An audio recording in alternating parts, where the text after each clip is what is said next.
Hi, welcome to another episode of Hot Takes.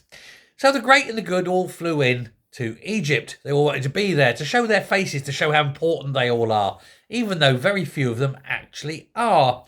Obviously, Trump is important because he was the one who brokered the deal. You had someone representing the Gazan Authority, you had an Israeli, you had an Egyptian, of course. The Egyptian president was there.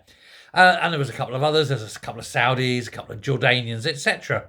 All the big players in the region who are trying to broker this whole peace deal in the region. Super. But then you get all the hangers-on who think they had a role, who think they were important. You know, the French, there was a German, of course, the cringy wankstain that is our Prime Minister. And he's sitting there and he's, oh, we're important too. We've done so much towards this, even though they haven't. Well, anyway, they do the group picture and there's Starmer at the back going, making sure he can get his face in like that, there's all his shoulders and he try to go like that, so he can get his face in the picture. And then they had the handshakes and Trump shakes the Egyptian leader's hand as the host, shakes the Israeli, shakes the Gazans, shakes the Saudis, shakes that. And there's a long queue of people waiting to shake. And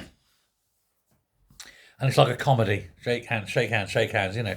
And you get all the various leaders, boom, boom, boom, boom. A German turns up, boom, boom, boom. An Austrian, do.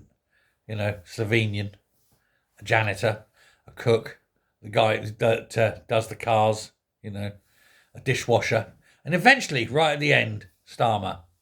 And when he goes up to shake his hand, Trump literally just puts his hand out, shakes it, and then moves on to the next person. Doesn't say a word, doesn't do anything, just does it and shakes and moves on. Starmer wanted that moment in the sun. He wanted his picture. He wanted to go, here I am, bestriding the world. And he was just dismissed.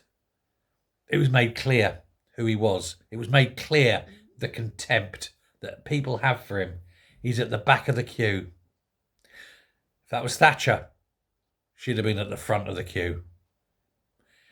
That's how little people think of our greasy spoon Prime Minister. Thanks very much. Bye. Hit subscribe.